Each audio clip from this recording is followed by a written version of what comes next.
All right, good morning, everyone. My name is Laura Jessic. I am the Sexual Assault Response Team and Sexual Assault Kit Initiative Program Manager with the Maryland Coalition Against Sexual Assault. Are you all seeing my screen right now, Alyssa? Because it's not showing that it's being shared right now. Yes, we can see it. Okay, then I'm just going to continue on. Um, and hope that that doesn't change. As I said, I'm the SART SAKI program manager. So I work with the sexual assault response teams across the state and work with our sexual assault forensic exam and sexual assault response team policy advocates. And then, of course, I also work on the sexual assault kit initiative for the state of Maryland, in particular, the victim notification component, which we'll talk about today. So this is a lot of information. I recognize this about the training. I will try to engage everyone a couple times with polls and things. But like Alyssa said, please feel free to enter any thoughts or questions in the chat. I have that up and I will try to answer things or at least read things as we go along.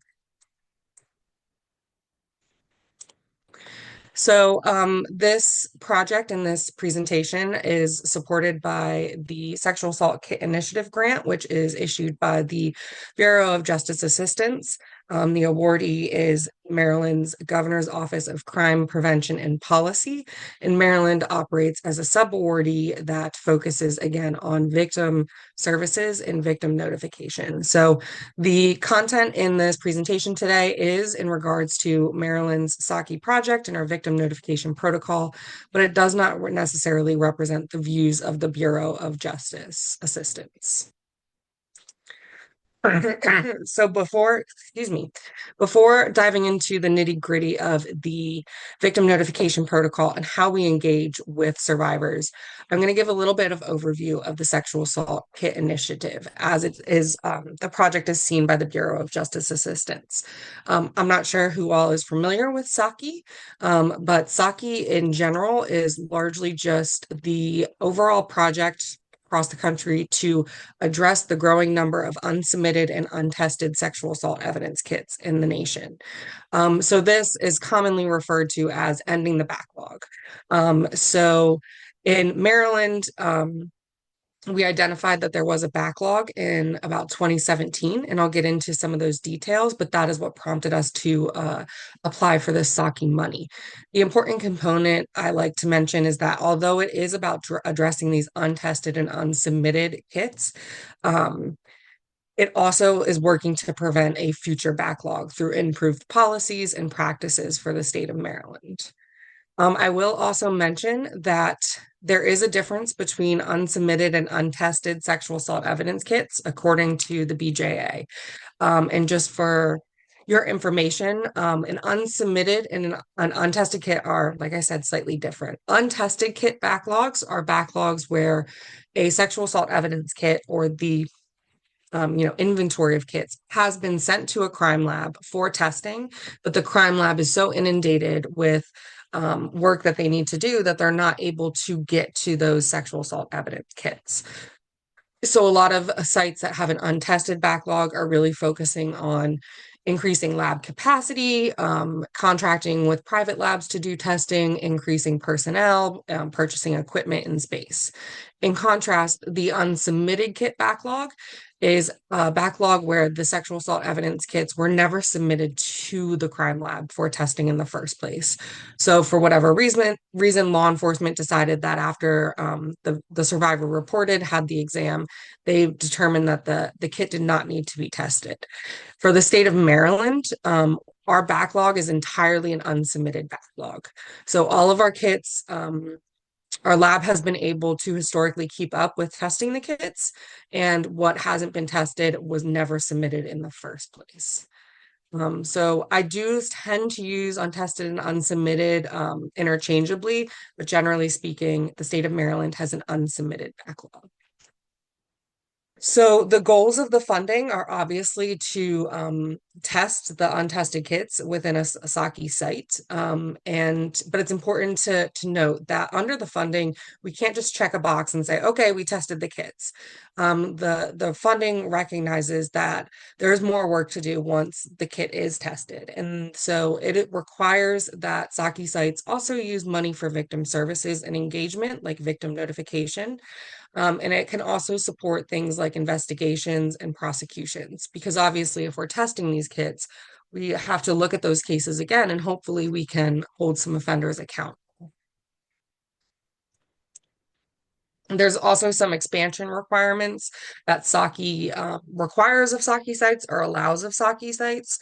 So, generally speaking, SAKI funding can also cover working with the Violent Criminal Apprehension Program, which is an FBI database where law enforcement can enter in information about a case, and then it is comparing that case information to other cases across the country. So it's not DNA, it's more like the MO of the offender. So if they have a case where they're seeing a perpetrator that is assaulting individuals and he has a specific type of tattoo, he's a snake tattoo on his arm and he tends to wear a red beanie. They can enter that information into VICAP and see if any other law enforcement agencies in the state or across the country have cases involving someone with a snake tattoo and a red beanie. So that can help connect cases and identify offenders.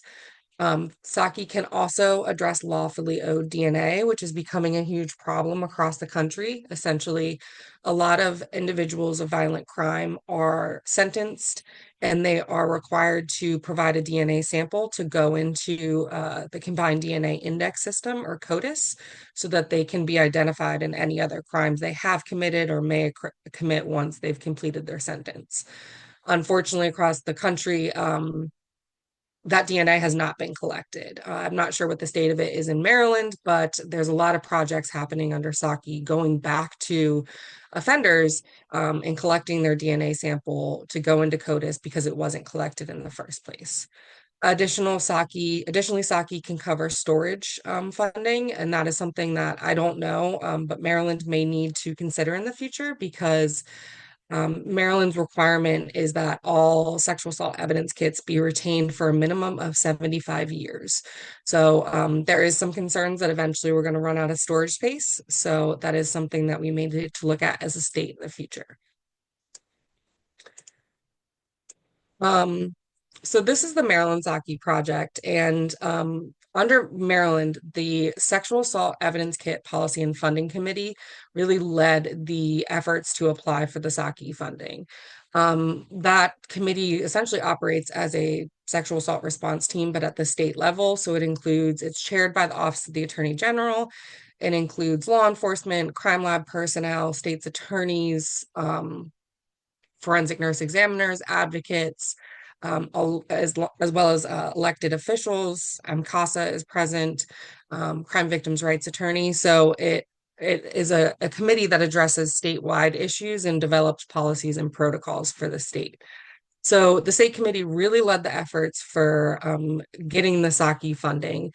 And one of the first things when you get SAKI funding that you have to do is you have to do a statewide inventory or a site-wide inventory, and we are a statewide site. And you have to inform the BJA of how many untested or unsubmitted kits you have in your jurisdiction.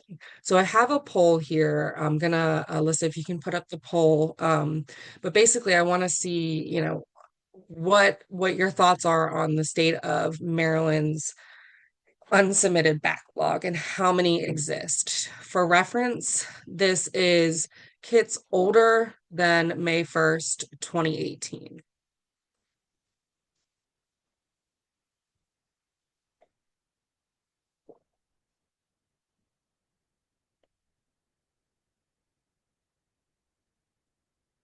All right, I'm going to give it another second or two.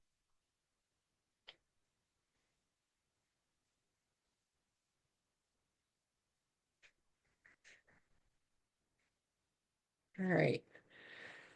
People keep answering, so thank you. All right, I'll go ahead and end that poll. So Interestingly, the majority of you did get it correct, and that it's 7,500 unsubmitted kits that exist in Maryland's unsubmitted backlog. Um, what I do want to highlight and what I find fascinating is that in 2017, when Maryland began to explore the grant funding, we did a informal inventory across the state, and we kind of asked law enforcement agencies how many kits they had in their possession that were untested. And at that time, it was determined that there was about 3,500, 3,000 or 3,500 kits in the state. So when we applied for this money, that's what we thought we were dealing with, about 3 to 4,000 unsubmitted kits. Then once we got the money in 2018, we had to do this formal inventory, and it had to be certified by this BJA. And that is when we quickly realized that we actually had a lot more than what our informal inventory suggested. And we approached rapidly 7,500. I will say that throughout the project, which began in 2018, we've found a lot of kits. So a lot of agencies have said, hey, we found a room we didn't know had kits in it. And so we have to increase our inventory by 200. And so that inventory has continued to grow. Most recently, it's been determined that there's about 130 kits that were unaccounted for in the Department of Correctional Services and Public Safety. So all Prison Rape Elimination Act cases. So while we're hoping we're staying steady and we've accounted for all the kits in the state, it is possible that that 7,500 will continue to grow. Um, I kind of went over this, but Maryland's funding that we received in 2018 did include the money, of course, because we had to for the inventory. Then we set aside a significant chunk to testing of those kits. And under the 2018 grant, we tested about, I think it was 867 kits. Um, we should have been able to test a lot more, but we had encountered some barriers. So hoping that that will improve in the next year or so, and we'll see more testings occurring. We also purchased a statewide evidence kit tracking system. So it is essentially a tracking system that it's like tracking your Amazon package or a package through USPS. A survivor as well as professionals and service providers can use the system to track the progress of the kit. And we'll talk a little bit more about that towards the end of the presentation. We also, of course, did funding for investigations and victim services. So MCASA's role is focused on victim services and victim notification. So we really led the effort to develop a notification protocol for use in the state of Maryland, and that was developed in conjunction with the Sexual Assault Evidence Kit Policy and Funding Committee. We used a lot of current practices that other SAKI sites who had existed longer than us had in place. But the difficult thing that we encountered when creating this protocol was there was no real best practices. Nothing had been issued yet, and I don't really know if anything has even been issued since. And part of the reason for that is because of the human factor. What the notification approach that you take for one survivor may work wonderfully, but when you contact another survivor, it may not work for them. And that's just the nature of working with human beings. So when we developed our protocol, we tried to take in the best practices that we saw and the work of other SAKI sites, and then we visited all of the sexual assault response teams to get input from the local service providers as well. So what we ended up with was actually a notify all approach. So a lot of SAKI sites do not notify all survivors. And we'll talk about this. And I probably shouldn't have said this already because I just realized I have a poll later in the presentation on this exact topic, but we will continue on. But in general, we tried to use the best practices that we saw elsewhere in the country. So this you are all probably familiar with. but I want to note it before we dive into the victim notification protocol. When talking about an individual that has experienced sexual assault, the language that tends to be used, especially when we're talking within the criminal justice system, is referring to the individual as a victim. However, at MCASA, we prefer and often use the word survivor, or we use, and we definitely recommend that when you're working with an individual who has been sexually assaulted, you use the same, whatever language that they identify with. Because sometimes using the term victim can be upsetting. Some people also don't identify with the term survivor if they're still trying to move through the healing process. So the Bureau of Justice Assistance does use the word victim. So you will hear me use that word throughout this presentation, but please keep in mind that we recommend you use whatever language the individual you are working with identifies with. So when developing the victim notification protocol, we had some guiding principles and some things we had to put on the table right off the bat as things that needed to be considered when we're working with these survivors whose kits were not tested and they have waited for years for information about their kit. So the first thing we really dove into is what is victim notification? Because when I think of notification, I think of just honestly, I think of like a text or an email that's giving me an update about something like, oh, I'm notifying you that your appointment is tomorrow afternoon. Notification to me, the word itself says a one-time event, but the important thing that we wanted to incorporate in is that this type of notification is far from a one-time event. We are really working to build back rapport and trust with the survivor who's been left with unanswered questions for years. The oldest cases that we are currently working with survivors on are in the 1980s. So when I say years, I mean years, decades. So this is ongoing communication and support. Um, so we don't want to pick up the phone and call a survivor and tell them that their kit has now been tested. Here's the information. Hope this helps. Bye. We're making referrals. We're doing follow-up calls. We are meeting with the survivor, asking follow-up questions of law enforcement. Again, it's not a one-time event.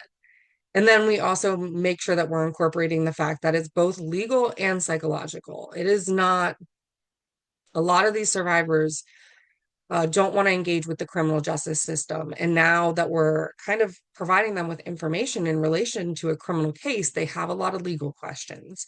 And we also do recognize that it can be re-traumatizing for some individuals. And there are ways that we try and mitigate or reduce the likelihood of re-traumatization, but it is something that can be difficult to avoid. So we approach these notifications with the perspective from both legal and criminal justice and psychological and advocacy. So the guiding principles, I'm going to move through these relatively quickly because I hope everyone here is familiar with them. But the first, of course, is being victim-centered. And all of our work as advocates, and I think anyone who works with survivors, whether law enforcement, forensic nurses, prosecutors, we should all be victim-centered. And victim-centered just means keeping the victim's decisions at the center of everything you're working on. And keeping their choices and their safety as a priority. This is, of course, important across all cases and working with all survivors. But again, we're talking about these historical cases. So a survivor may quickly choose, hey, this happened 10 years ago and I don't want to revisit it. And if they don't want to revisit it, this even if law enforcement wants to investigate or feels that they have a case that could go to prosecution, it is our job to respect the victim's choice that they do not want to re-engage, regardless of what the criminal justice or service providers feel could be done.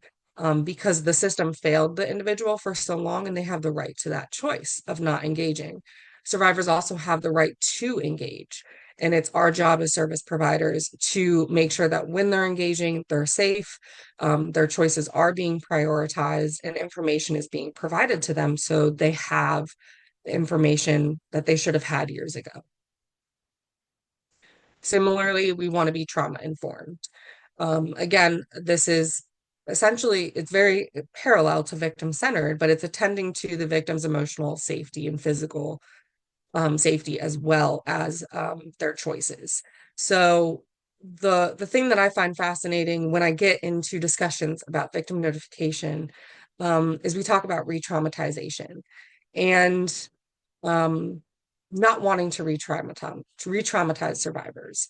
And what I think that a lot of us miss is that survivors can be both uh, fragile and resilient at the same time. And what we can do, instead of deciding what is re-traumatizing on their behalf, we can instead be trauma informed by strengthening their capacity and providing that support so that they can be resilient and overcome anything that's kind of holding them back or any trauma that they are experiencing. So we can build their resilience while recognizing that they are still fragile, but they have the right to the choices of the next steps that they want to make. So being trauma informed says that we recognize this is traumatic. The nature of the crime that occurred to the survivor is traumatic. The fact that the survivor waited 5, 10, 20, 30 years for information about their kit, that's traumatic. Um, and we can't take that away, but we can improve the way that we work with the survivors and help build their capacity to recover. And that's our focus on being trauma informed. So when we conduct notifications, we again realize that there's a human factor here, and one size does not fit all here. So we actually decided to break down our notification approach into two categories. And the first category is what we refer to as active notification or advocate initiated notification. So this is when one of our SAKI advocates contacts a survivor to let them know that there's new information about their previously untested kit or unsubmitted kit. So this is essentially a cold call. This is when law enforcement reaches out to our agency and says, hey, we tested this kit. Here's the status of the case, and we need to contact the survivor. That is active notification, and it's a tough one. It's again cold calls to survivors. They're not expecting it. We don't know what the reaction is going to be on the other end of the line, but we do offer them the option to receive information, and it's up to them if they want to engage. We also have opt-in notification. So we want survivors that have been waiting or for however long for information about their kit, they can contact MCASA's SAKI opt-in line, and they can let us know what their goals are and how they want to be contacted and by who. So this empowers the survivor to really outline when they are contacted. So a survivor could contact our opt-in line and say, hey, I was assaulted in Montgomery County in 2010. I never learned what happened to my kid, and I really need to know, like, this is something that's going to help me heal. I want that information. So can you please help me find that out? MCASA SAKI advocates will work with the local law enforcement agency to get the information about the untested kit, and then we'll provide it to that survivor in whatever manner that they've requested. So if they can we get into the details. They can say, I only want calls on Tuesday or Thursday afternoons after 2 p.m. And you have to call this number and you can't leave a message. We're going to honor all of those things for obvious reasons. They may be saying Tuesday and Thursdays because that's when their kids are off at an event and they're not going to be home when they receive any type of phone call from us, so they can have some privacy when getting this information. We don't know what the reason is, but we're going to honor those opt-in preferences. The problem that we've encountered with opt-in notifications is we don't get a lot of people opting in. We are expanding our outreach efforts to try and inform the community of the backlog of untested kits and the opt-in service that we can provide. But we just don't see that many. And those that opt in are usually more recent cases within the last year. And that's fine. We will help those survivors too. But we're really not tapping into getting the information to survivors affected by the backlog. And I've wondered what that why that is. And if anyone has any thoughts, I'm happy to listen to them. But what I've found is that when we then make the active notifications and we connect with a survivor and we explain to them the project, a lot of survivors say something along the lines of, oh, well, I've heard of that backlog, but I didn't think it affected me. So there's an inherent belief for survivors, I think, that their case was handled and their kit was tested. And just simply not being given that information at the time of the case or their report doesn't necessarily lead the survivor to being under the impression that their kit was never tested. So a lot of survivors may have received some type of information like we've closed your case, we're not prosecuting. So in their mind, they believe that part of law enforcement getting to that decision was that their kit was tested. So they were not aware that their kit was never tested when that decision was made. And so I think that's the biggest barrier we have to getting opt-in notification requests from survivors affected by the backlog. But our hope is to get some outreach out into the community and encourage more individuals to reach out to us.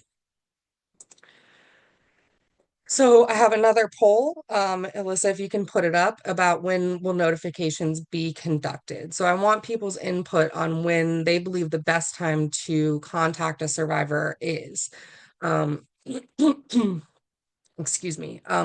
So see if Um, the poll comes up here in a second, but just a second. basically, yeah, no problem. Um, obviously we're testing these untested kits. So at what point in the process do you all feel that we would be best to contact the survivor? So I'll give it a couple seconds here.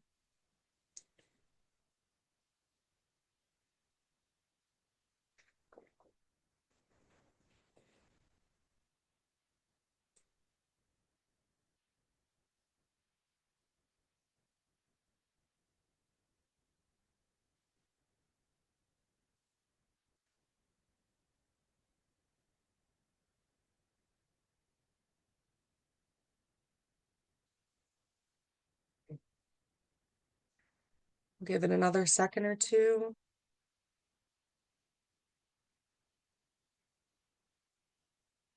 Okay. So looking at the results and of the poll, and if anyone wants to put their thoughts of why they selected a certain option, whether before testing, after testing, once an offender is identified, if prosecution is taking place, or case by case. If you want to put in the chat why you selected what you did, I'd love to hear it and engage in some of that conversation. But again, this was a topic that we had to hash out when we were working through the victim notification protocol. And one of the, okay, Joanne, I see that the poll was never shown on your screen. I apologize for that. But if you have any thoughts and you want to put them in the chat on when we would notify the survivor, the options were before testing even happened, once testing was complete, only when an offender was identified, only if prosecution was being considered, and case by case. So I see Casey and Laura noting that they chose case by case because every person is different.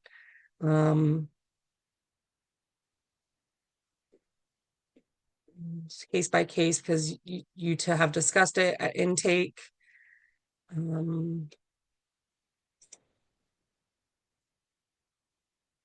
Okay. Another comment saying not wanting to make the wound any deeper, don't want to get ahead, especially if the test hasn't been identified. Everybody's different. Everybody's different. So that was once testing is complete, survivor can decide to pursue or not. Every situation is different. Okay. So what I find fascinating is that no one chose only if prosecution is being considered. And when we dove into the other SAKI site protocols, a lot of SAKI sites said, we're only going to notify a survivor if prosecution is happening. And immediately our team kind of said, oh, we disagree with that. Because when we look at the statistics of how many cases actually make it to prosecution, it's going to be very few. And so that was something that we immediately felt wasn't appropriate for us. We also decided that contacting survivors before their kit was tested was not something we wanted to take on because in the state of Maryland, when you have a sexual assault forensic exam and you have your kit collected, and you choose either an anonymous exam or to report to the police. If you choose to report to the police, it is implied consent for the kit to be tested. So at that point, when the exam is completed, the kit is created and a report to the police is made, the kit should be submitted for testing. And unless somebody chooses the anonymous option, obviously they should be informed that their kit will not be tested under that option. So that's why we kind of said we're not going to do before any historical kit was before we tested it. We also didn't want to put it on the survivor. This was a failure of the system. So we didn't want to make the survivor decide when they had decided when they got the exam and chose to report to the police. So ultimately, what we encountered was a mix of most cases being notification taking place after testing has been completed. And I said this earlier, but we also did choose a notify all approach. So we notify everyone that we can contact about the testing of their kit. And it doesn't matter if DNA was found in the kit or if there was no DNA found. It doesn't matter if an offender was identified or not. It doesn't matter to us. And it took a lot of research for us to come to that decision because we were also concerned about re-traumatization or, as somebody said in the chat, opening that wound again or making the wound deeper. But what we found was that there was focus groups that took place across the country, and the majority, not everyone, but the majority of survivors that took part in those focus groups said that they felt their kit belonged to them. It was physically part of them and it belonged to them, and they deserved to know when something happened to it. So that really convinced us that we wanted to give every survivor the opportunity to receive the information. So we will not force it on somebody. If we contact somebody and they say, that was 5 years ago, I don't want to talk about it. Why are you contacting me now? That's fine. We're not going to force the information on them, but we're giving them the choice. And that's where we feel the power is that the choice to decide if they want that information or not. There are case by case considerations. We've encountered a number of cases where the survivor has passed away.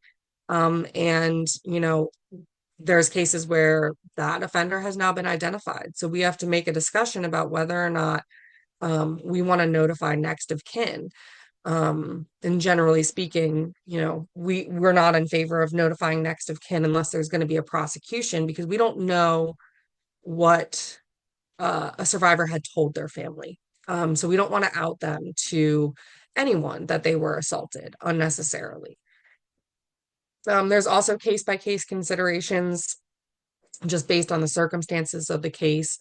But generally speaking, we try to notify all after testing is complete.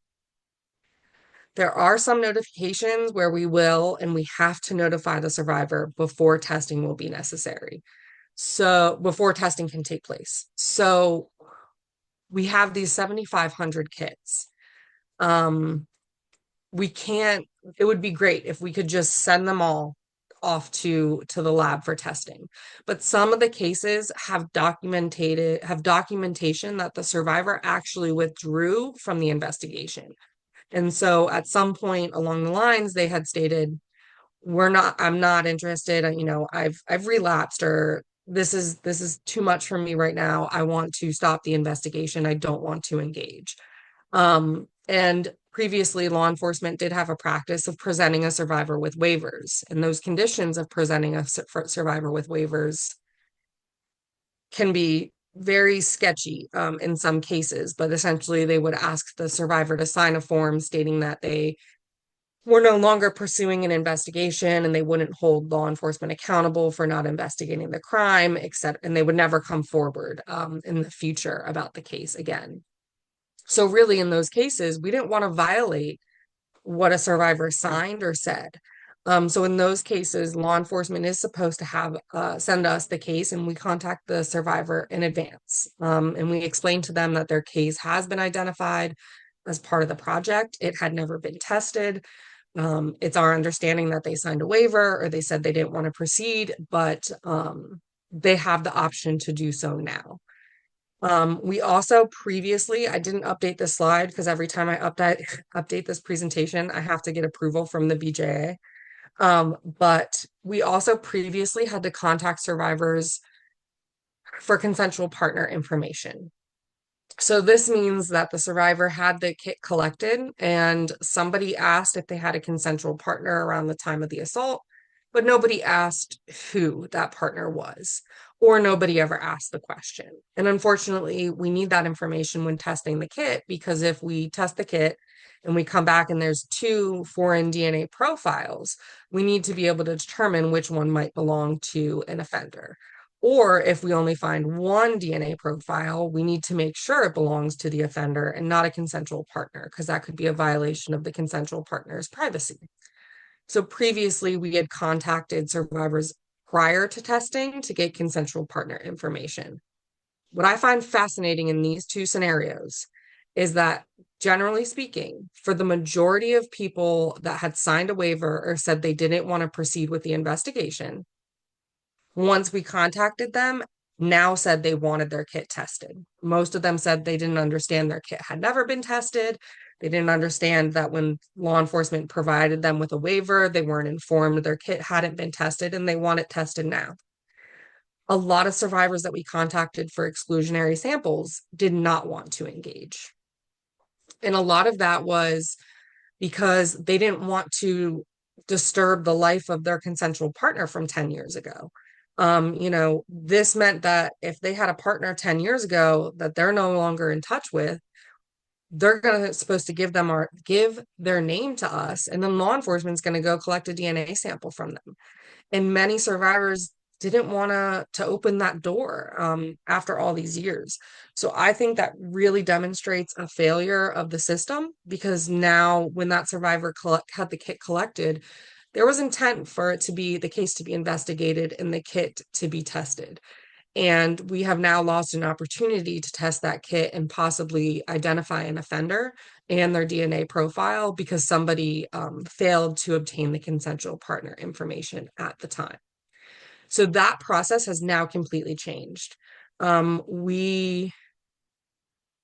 will also just say a lot of the survivors that were contacted about consensual partners felt ashamed or felt like they were being essentially slut shamed, or felt like no one believed them in the first place because no one had asked about consensual partners in the first place. And so we actually have shifted to testing all kits and then asking for consensual partner information if we need it. So if DNA isn't found in the kit, then we don't need to disrupt somebody's life and say we have to go contact a former partner of theirs for DNA, because there's no comparison needed. So we now ask for consensual partner information after testing is complete, and we're seeing a lot more engagement from the survivors because they have all the information on the front end. So they'll be informed DNA was found and it could belong to your offender. And that's been helpful with engagement. So I have another poll, and this is on who you all think would be the best person to conduct these notifications and contact the survivors. So in case, I know somebody had said the poll didn't show up on their screen. So the poll question is, who should be responsible for conducting victim notifications? So who should be responsible for contacting that survivor? And the options are victim advocate, law enforcement, attorney, nurse, or other. So I'll give it a couple seconds. And if you don't see the poll and you want to chime in the chat, please feel free. And if you also want to explain what you did choose in the chat, please feel free.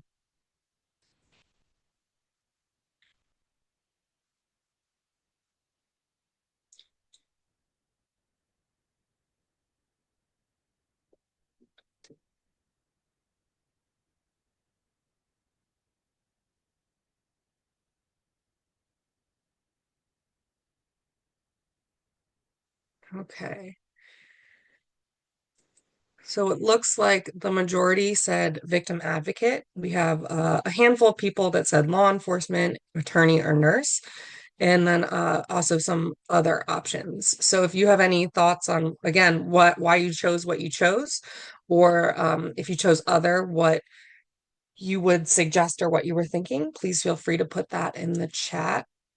Happy to see those thoughts and your input in those cases.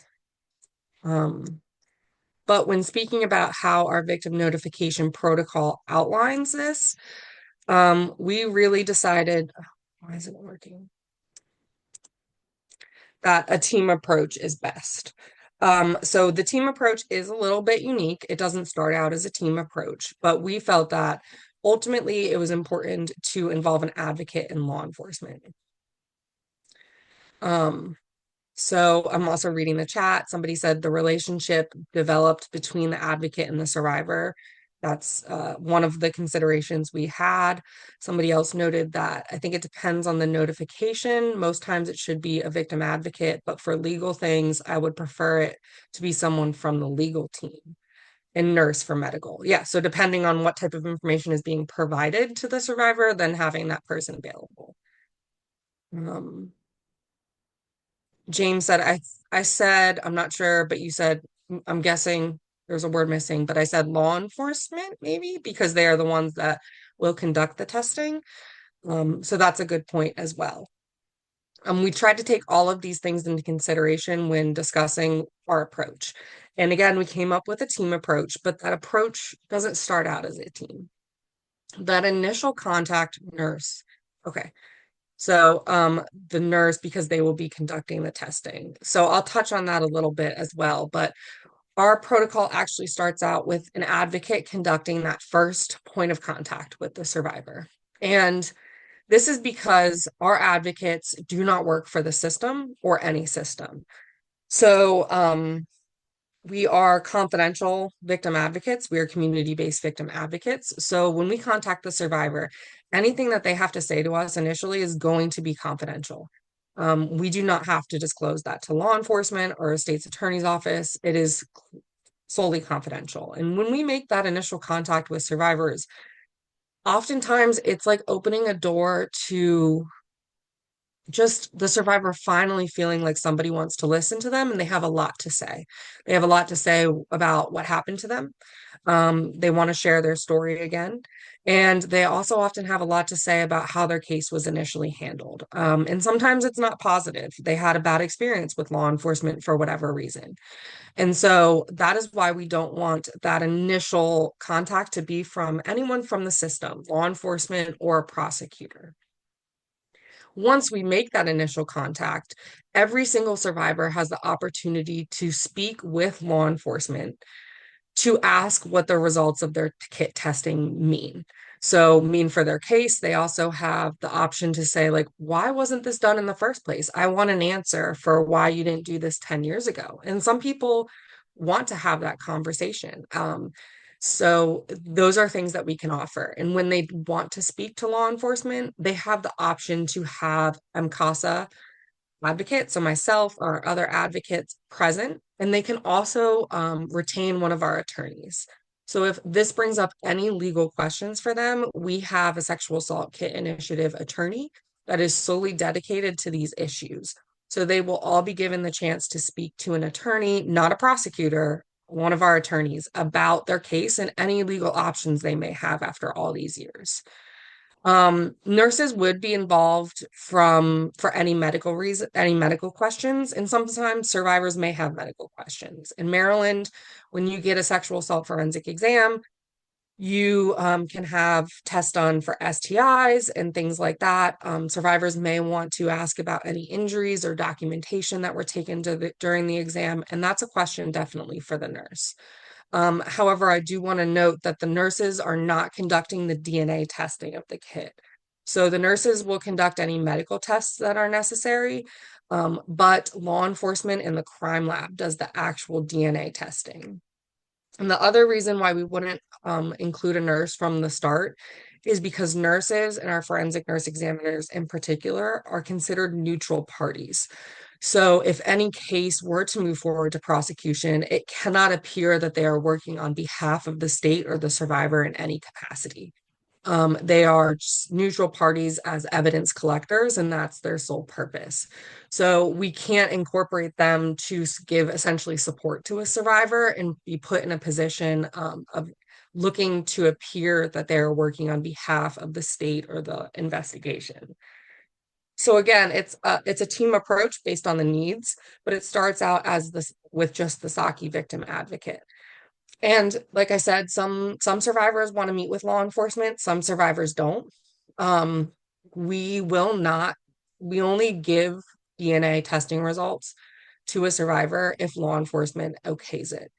So oftentimes, if there is a hit and say it was a stranger rape, I had a case that was a stranger rape from 1998. They tested the kit finally, and in 2023, they identified it as a serial rapist who offended across multiple states, and they want to prosecute the case. So in that scenario, we had to incorporate law enforcement, and we had to have that discussion off the bat. The survivor had to be interviewed and things like that. Now, if she wanted to engage, if she didn't want to, MCASA's role would have been to advocate that the case not move forward, because it was her desire not to revisit that.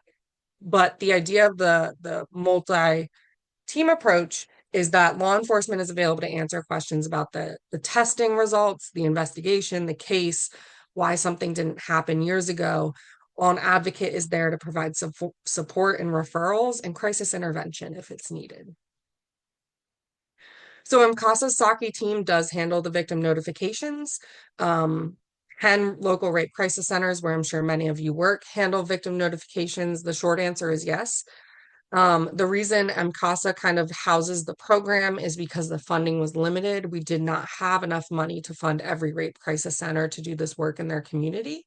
But if a rape crisis center or whoever agency that you work for does want to take that on, it is something that can be done.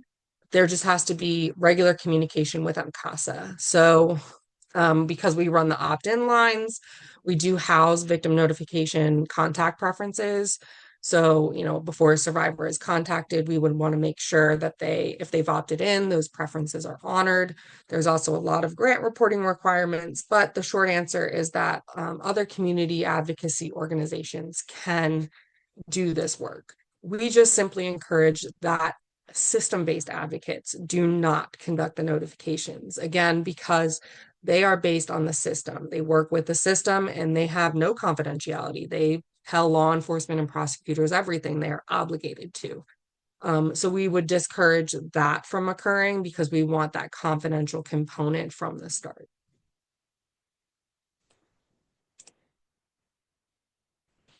So, okay. So the next part of our discussion is, now that we know who we want to notify, all survivors, and who we want to conduct the notifications, starting with an advocate and then looping in law enforcement when needed. And then when we want to do the notifications, the next question was, how do we conduct the notifications? So we receive requests. I think we have over 1,000 requests from law enforcement agencies right now. We receive a request from law enforcement that contact is needed with the victim for whatever reason, and we begin planning that. So the first step is that we receive all the information, including why contact is necessary. Is it because they signed a waiver and we need to determine if they want testing today? Is it because we have a result? What is the priority level of this notification? And we kind of get all that information off the bat. Then the MCASA advocate searches our opt-in database to determine if the survivor opted in. If that survivor opted in, then we contact them in accordance with those preferences. So, a survivor may say, I want an advocate to contact me when there's information. Somebody else may say, I want law enforcement to contact me. If somebody has their own attorney, they may say, I want my attorney to contact me. So we'll navigate that however we need to. If we do not have an opt-in, we utilize the information provided by law enforcement, which is usually the contact information from the time of the report, which I'm sure you can imagine. Let's say this is an early 2000s, 1990 case. it's likely that somebody's phone number has changed or their address has changed. But we use the information that law enforcement has provided us and we create what we call an individualized notification plan. It incorporates the opt-in preferences if they're there. And if they're not, we start with what we have. Um, I'll give a fun side note that through this work, I have found that you can get anyone's information very easily on the internet. So a lot of times law enforcement will give us a phone number from the 90s, from the early 2000s, from 2015, and it doesn't work. It doesn't go to the right person, it's out of service. And I quickly learned of a website called smartbackgroundchecks.com, and it is scary accurate with the amount of information it can give you. It's not always accurate, I don't know how some people avoid having their information on there, but I searched myself and the amount of things that I found was scary accurate. So our staff will conduct these, what we refer to as supplemental searches if necessary to locate an individual. And we also have investigators. But we will not bombard an individual. So even if we're confident we have the right phone number, because we're getting a voicemail that says, hey, this is Laura Jessic, and that person isn't contacting us back, we're not going to bombard them till the end of time. There's a reason they're not contacting us back. So we do have like a threshold that we try and meet, but we start off with that planning, gathering any contact information that may be available and going from there. So the next step is that contact. And I'm just going to go through these because I kind of mentioned it in the last slide. But if the opt-in preferences are available, we follow those. So, if somebody says, I want to first be notified by email, we send an email. Some people ask for text messaging. We do those. A lot of survivors ask for specific times of day when we do get them. And I think that makes sense because maybe they don't want to get a phone call while they're at work. But they'll ask for like their dedicated lunch hour or after work hours, and we'll adjust our schedules accordingly to meet those accommodations. And then again, if there's not opted in, we do our own searches, we work with law enforcement, and we do have investigators that have been successful in locating survivors. We don't knock on doors. Some SAKI sites do knock on doors or they show up at workplaces. We decided that that would be too much of a violation, kind of after all these years, to just show up at somebody's work and say you need to talk to them about their sexual assault. That's highly unexpected after however many years have passed. We've only knocked on a home door in one case, and that was kind of a priority case that needed to move forward and had next steps. So we tend to choose phone, but we have done text message as well, and we have done some that door knocking in one case. Our initial contact is very broad, which makes it very difficult to engage survivors. But if somebody answers the phone, we don't know who's on like, we don't know if they're in their car and their children, they're on Bluetooth and their children and their spouse or partner are in the car as well. We don't know if they're at work. We don't know any of these things. So it can be hard to engage that survivor because we're not just going to start the conversation and be like, oh, hi, Laura. Do you remember that you had a kit done and, well, it was never tested and now we have information? We really ease into that as a means of protecting privacy.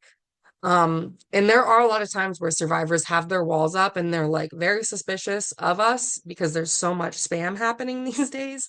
While earlier I just got a spam call on my phone that I get every day. So people are very suspicious and it's reasonable. But when we can confirm who we're speaking to and that it's a safe and private time, a lot of survivors do eventually engage with us. So once we have that initial conversation with survivors, that contact with the MCASA advocate, then we allow the survivor to decide what they want. Do they want that information about their kit? And if they do they want to talk to law enforcement? And if they want to talk to law enforcement, do they want an advocate present? Do they want to talk to the attorney dedicated to this project? So we follow their lead. And there are some people that say, thanks, but no thanks. We've had a couple people that are very upset. So we try and navigate services and we do follow-up calls with them to make sure that they're okay.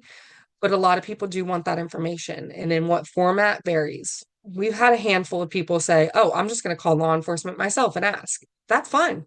They can do that. but most survivors do choose to have one of our advocates present.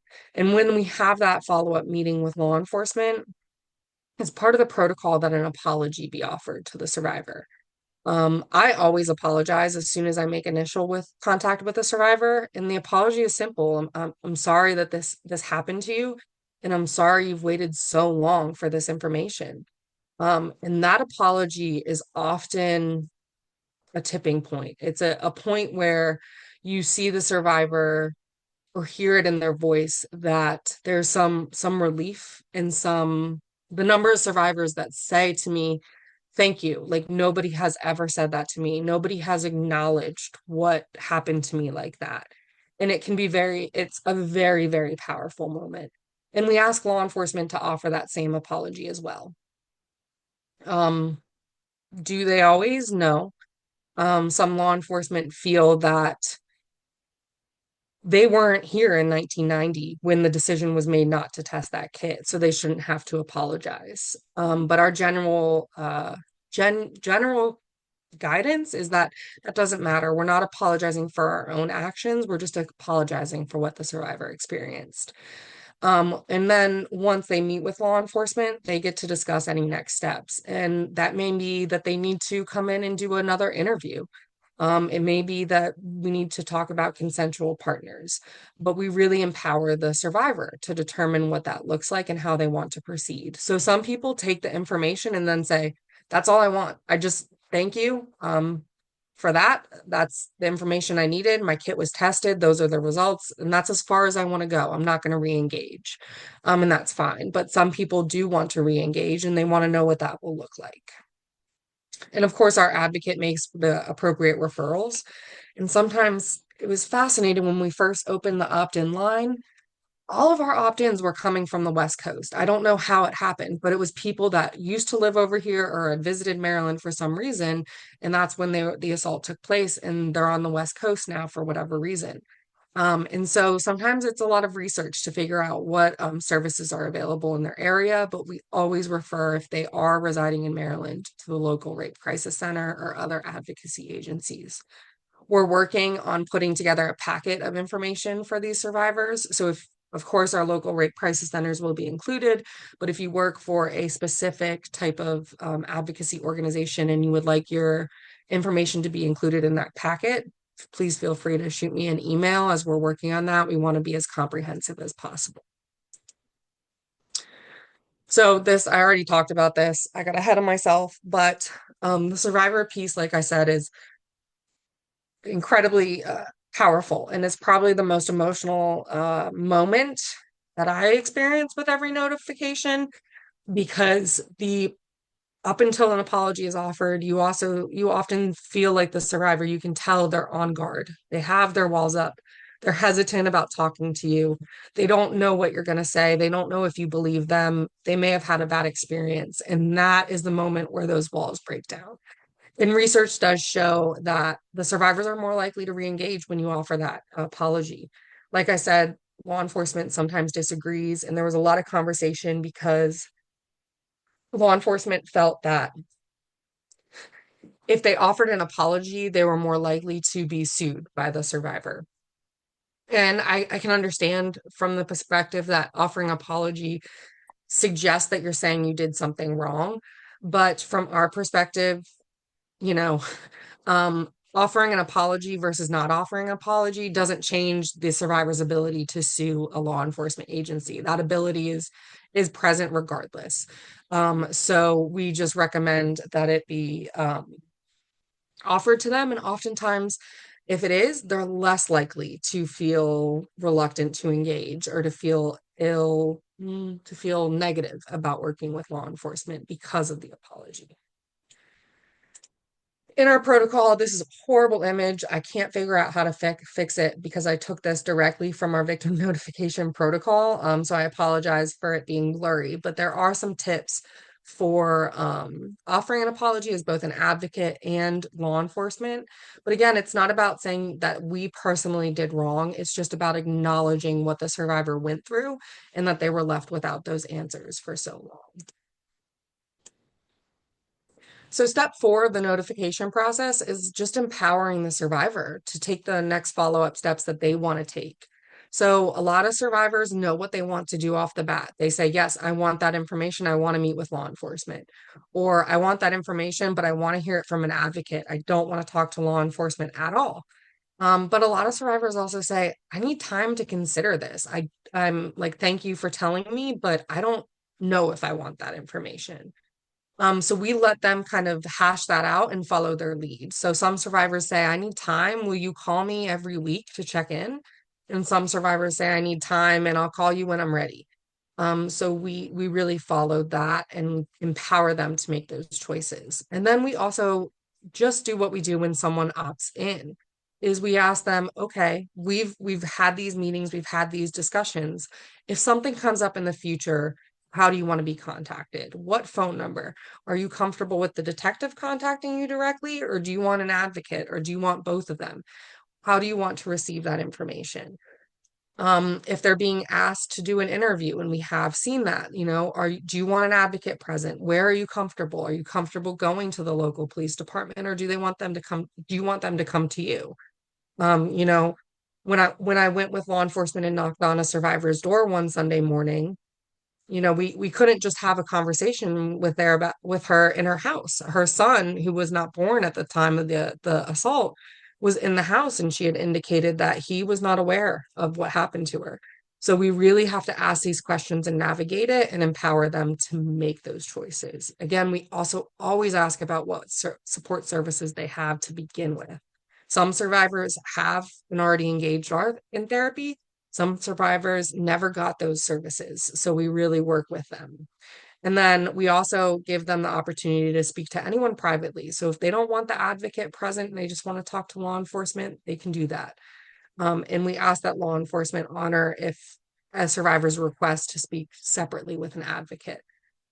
We do encounter some barriers. I'm not trying to bash law enforcement. I've gotten that feedback before, because a lot of law enforcement that is in and handling these cases, they weren't in law enforcement when these decisions and these kits were made. We recognize that. But we do encounter the reality of it is that the survivors had negative experiences, and I'm not going to sanitize that. And we also do encounter some barriers where survivors want their advocate or their attorney present during a conversation with law enforcement. And law enforcement, instead of honoring that request, they withhold the information about their kit. And that is really disappointing. And so we're trying to navigate those challenges in the state of Maryland, to recognize that survivors have the right to an advocate and the right to an attorney, and we should not be withholding information from them simply because they've asked for those services.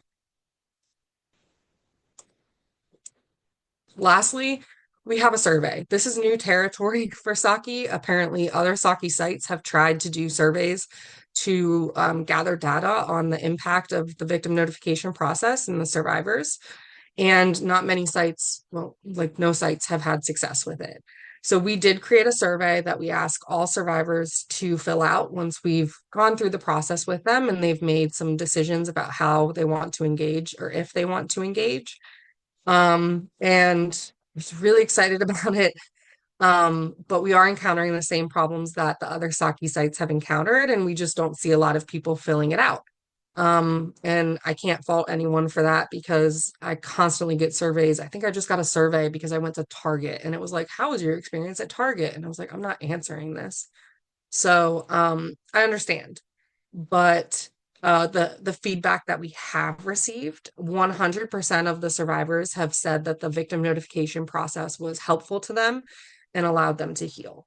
And so on 100% of those respondents, and it is few, I will acknowledge that, did appreciate the victim notification process. And that includes, well, we don't know who necessarily filled out the survey, but it could include survivors that didn't even want information, but they were notified of the status of their kit and their kit was identified.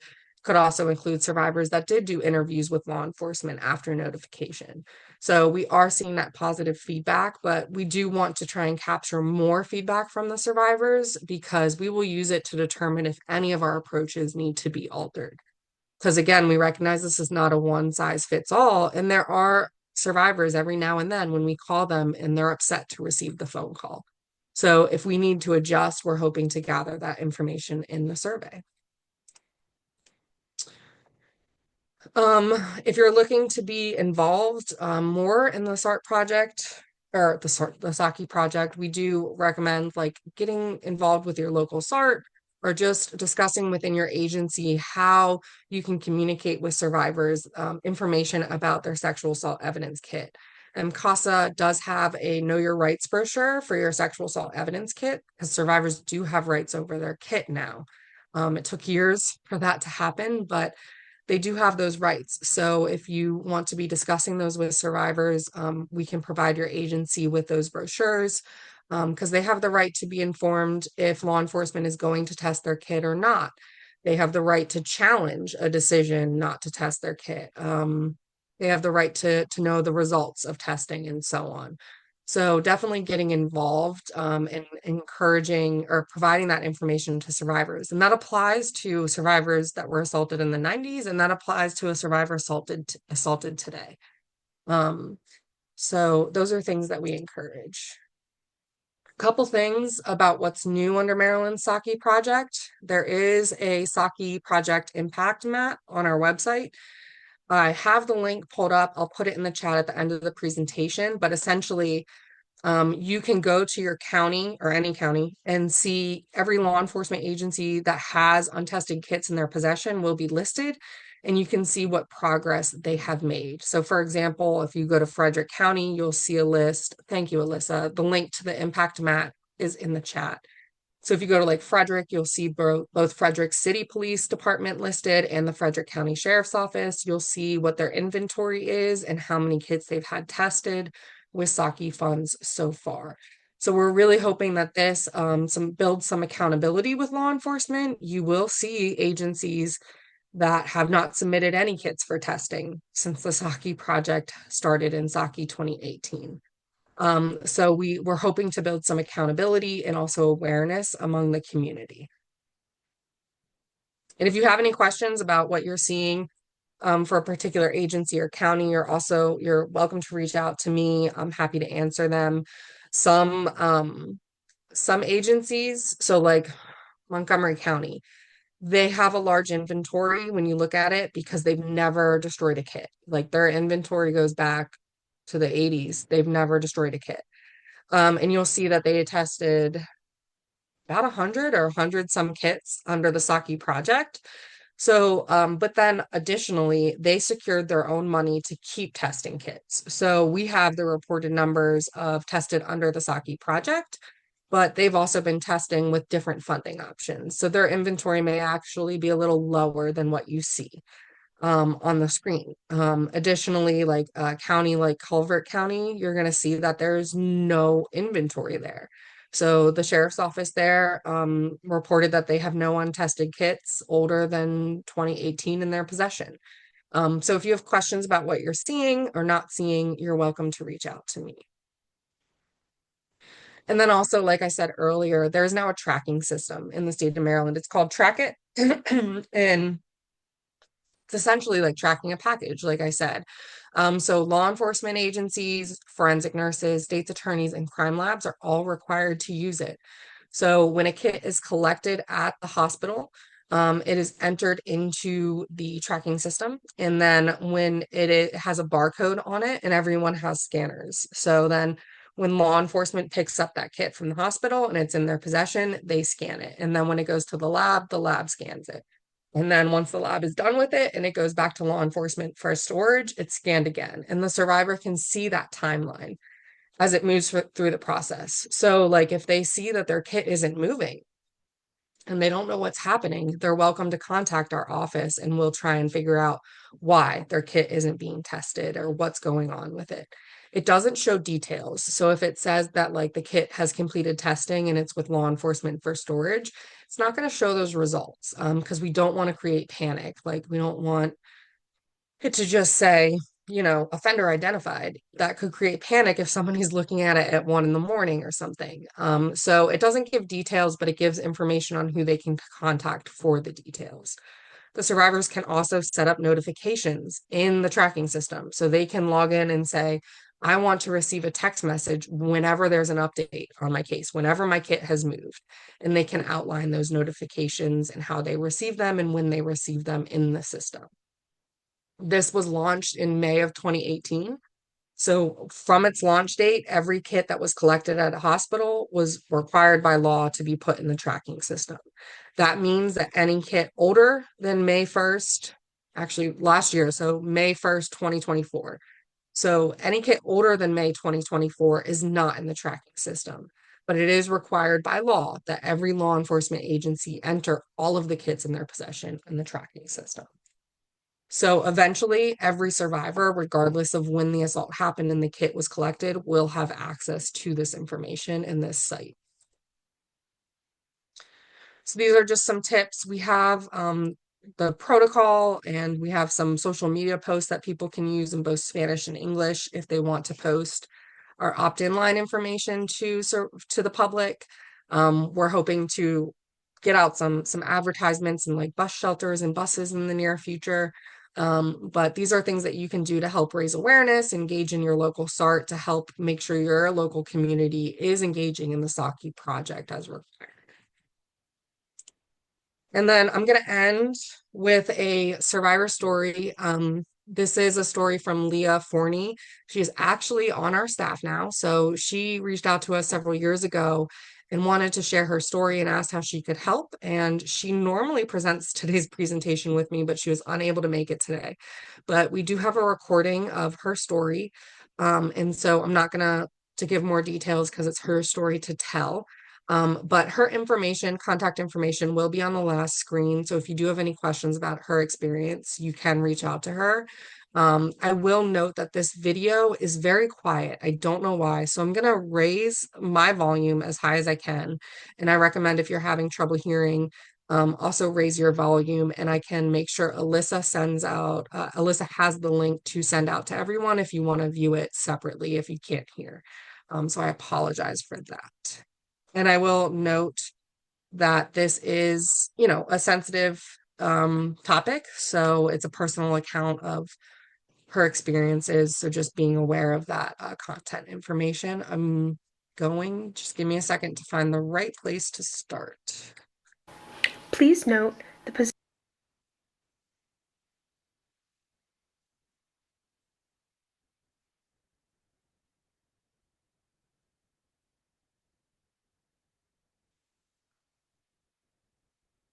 Let me just say thank you to MCASA and Sally for this opportunity to share with you guys.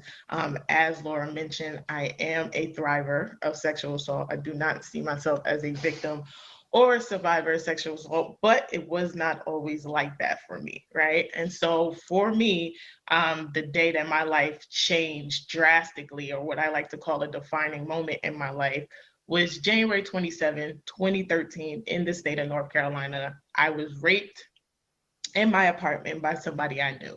And so before I go into the details about that or give a brief synopsis about that, one of the things that I want to do is kind of dismantle some myths. And that is because when I have worked with law enforcement, a lot of the conversation was that I wasn't believed because I knew the person. And so just statistically wise, I want somebody to hear this, that 9 out of 10 victims of rape are female. 55% of sexual assault occur at or near the victim's home. 8 out of 10 rapes occur by someone the victim knew.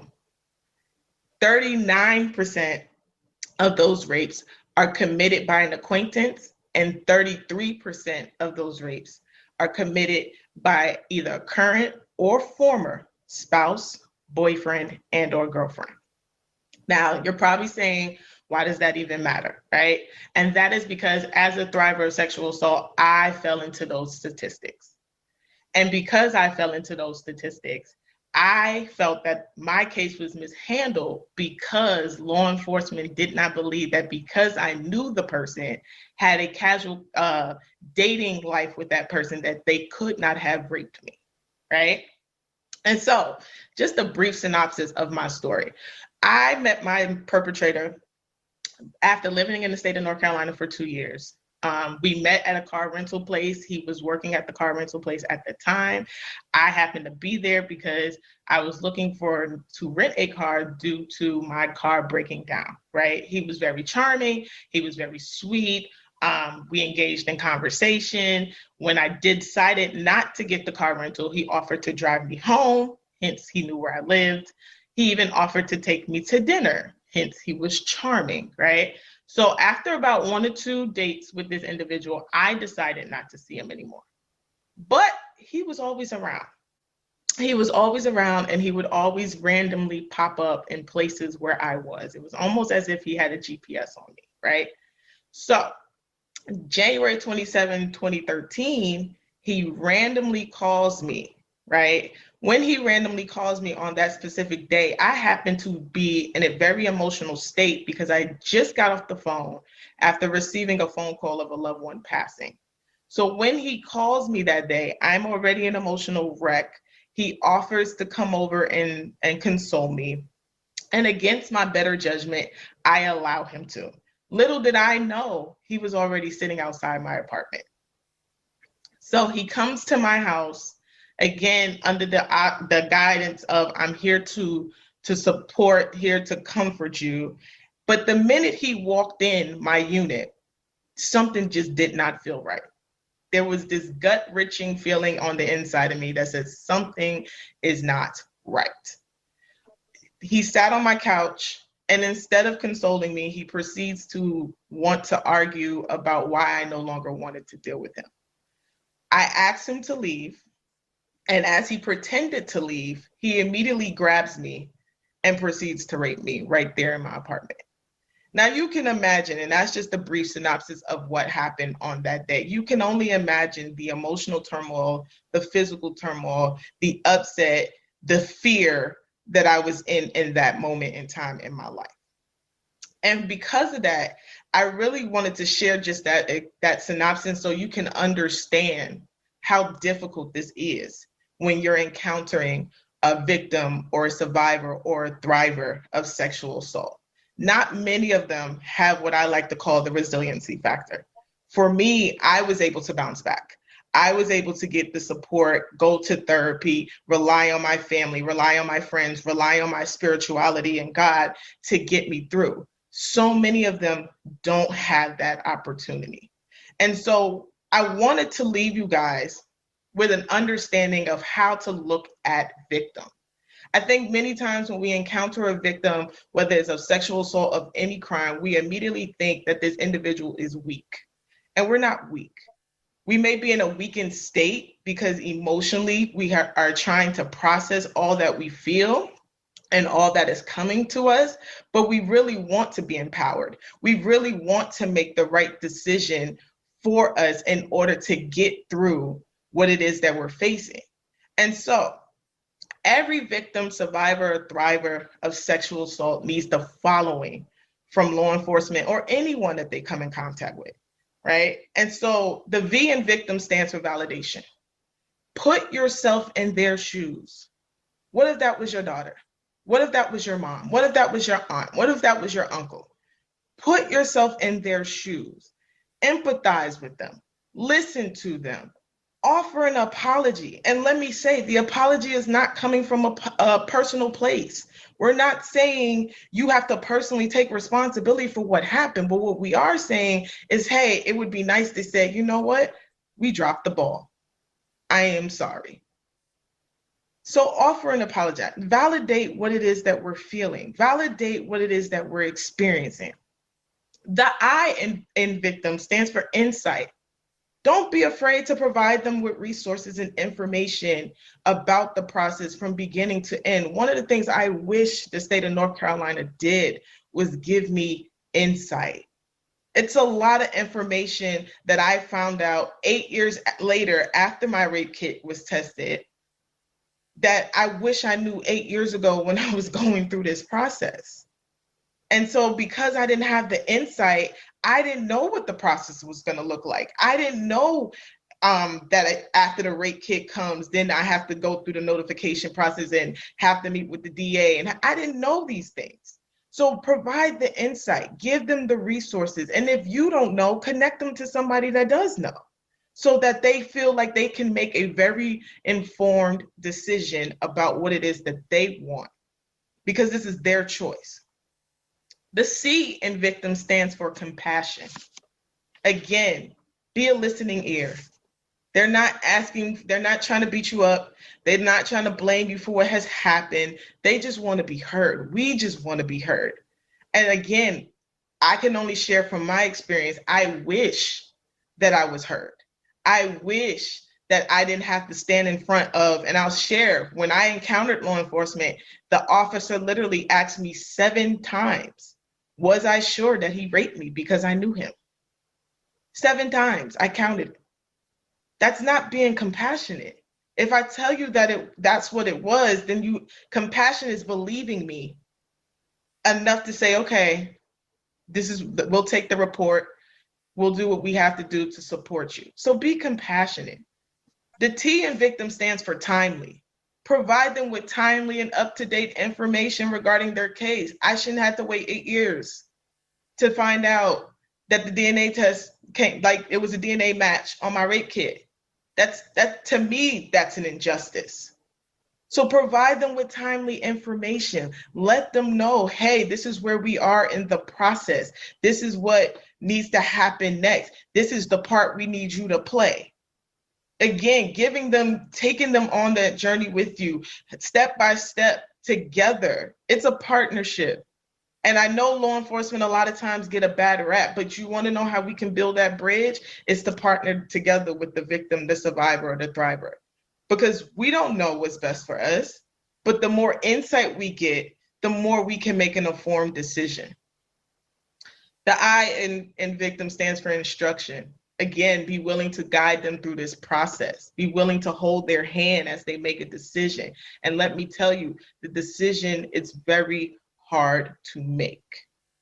And it's not you wake up the next day and boom, I want to go ahead and prosecute. No, it's very hard to make. And so give that space. Be willing to be as patient as they need you to be during this process. Ask them, how can I support you in making this decision? Because again, it is not that easy to make. As someone who just had to make that decision again 8 years later for my rape kit, it wasn't easy. I went back and forth with my support system. I went back and forth in my mind. I prayed about it. I talked to my therapist about it. I did all these things to process just to make the decision. So again, be willing to guide them, be willing to hold their hand, be willing to support them in making that decision. And then the M in victim stands for mindfulness. Always keep in mind that you are encountering somebody's child, somebody's friend, somebody's colleague, somebody's sibling, somebody's parent. So practice mindfulness. Again, we want to work with law enforcement because we don't understand this process. But it's very hard to do when we encounter law enforcement to be cold or don't believe us. I'll tell you, I got raped on a Sunday. I didn't report it till a Tuesday. And it's because of my fear that nobody was going to believe me. It was because of my shame of this. I allowed this to happen because I let him in my house. So unless you have experienced it for yourself, you're not going to understand how difficult this really is. And so in closing, I just really want you guys to begin to think of the word victim in a different way. It's no longer the definition that we're used to. It really is providing practical steps that you can take when you're encountering any victim of a crime. Okay. And again, that is to validate, that is to give insight, that is to be compassionate, that is to provide timely information, give instruction, and of course, be mindful. And so again, I thank you guys for allowing me to really be a part of this training. And I hope that you guys take this information with you, hearing it directly from a thriver of sexual assault, that this is what we need in order to work successfully together when dealing with sexual assault cases.